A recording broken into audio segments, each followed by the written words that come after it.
കോൺഗ്രസിനും സഖ്യകക്ഷിയായ DMKയ്ക്കും ഉറങ്ങാൻ കഴിയുന്നില്ല എന്നാണ് പ്രധാനമന്ത്രി നരേന്ദ്രമോദി പറഞ്ഞുകൊണ്ടിരിക്കുന്നത്.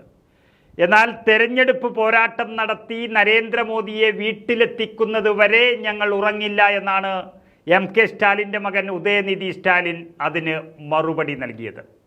രാജ്യം ഏറെ ശ്രദ്ധയോടെ കേട്ട ഇന്നത്തെ വാർത്തയാണിത്. അതായത് തമിഴ്നാട്ടിൽ ചില വികസന പദ്ധതികളുടെ ഉദ്ഘാടനവുമായി ബന്ധപ്പെട്ട് കോൺഗ്രസിനും അതിൻ്റെ ഗമാണ്ടിയ അഥവാ അഹങ്കാര സഖ്യത്തിനും സഹിക്കുന്നില്ല എന്നും കേന്ദ്രത്തിൻ്റെ വികസന പദ്ധതികൾ കാരണം അവർക്ക് ഉറക്കം നഷ്ടമായിരിക്കുന്നു എന്നുമാണ് നരേന്ദ്രമോദി തമിഴ്നാട്ടിൽ നിന്നും പറഞ്ഞുകൊണ്ടിരിക്കുന്നത്.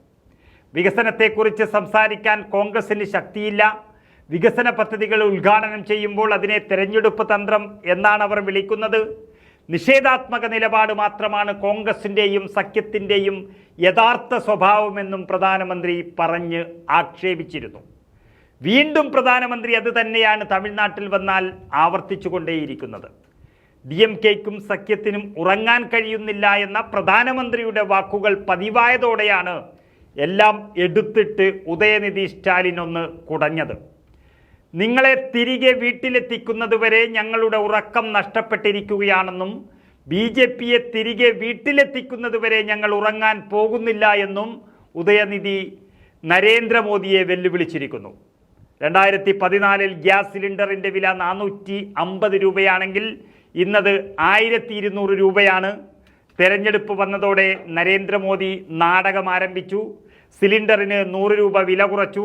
തെരഞ്ഞെടുപ്പ് കഴിഞ്ഞാൽ അതേ സിലിണ്ടറിന് വീണ്ടും 500 രൂപ വില ഉയർത്തുമെന്നും ഉദയനിധി ജനങ്ങളെ ഓർമ്മിപ്പിച്ചു. അതുകൊണ്ട് ഇനി BJP വരാൻ പാടില്ല. ആ BJPയെ തകർക്കുകയാണ് ഞങ്ങളുടെ ലക്ഷ്യമെന്നാണ് അദ്ദേഹം പറഞ്ഞു വെക്കുന്നത്. ചുഴലിക്കാറ്റ് ദുരന്തം വിതച്ച കാലയളവിൽ തമിഴ്നാടിനെ നരേന്ദ്രമോദി തിരിഞ്ഞു നോക്കിയില്ലെന്നും വെറും വാഗ്ദാന പെരുമഴയാണ് ഇപ്പോൾ നൽകുന്നതെന്നുമുള്ള സത്യവും അദ്ദേഹം വിളിച്ചു പറഞ്ഞു. കഴിഞ്ഞ വർഷം തമിഴ്നാട്ടിൽ മൈച്ചോങ് ചുഴലിക്കാറ്റ് ആഞ്ഞടിച്ചപ്പോൾ മോദി തമിഴ്നാട് സന്ദർശിച്ചിട്ടേയില്ല. മോദി തിരിഞ്ഞു നോക്കിയിട്ടില്ലെന്ന് മാത്രമല്ല, ചുഴലിക്കാറ്റിനെ തുടർന്ന് തമിഴ്നാട്ടിൽ നിന്ന് നമ്മുടെ മുഖ്യമന്ത്രി ഫണ്ട് ആവശ്യപ്പെട്ടിട്ടും ഇതുവരെ 1 രൂപ പോലും നൽകിയിട്ടില്ലെന്നും ഉദയനിധി തുറന്നടിച്ചു.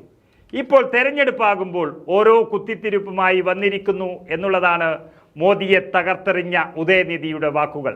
സത്യത്തിൽ സംസ്ഥാനങ്ങളിലെ മന്ത്രിമാർ വരെ ഉരുളക്കുപ്പേരി പോലെയുള്ള മറുപടി നൽകി നരേന്ദ്രമോദിയെ പ്രതിരോധത്തിലാക്കാൻ തുടങ്ങി എന്നുള്ളത് മോദി ഭരണത്തിൻ്റെ തകർച്ചയിലേക്കാണ് വിരൽ ചൂണ്ടുന്നത്.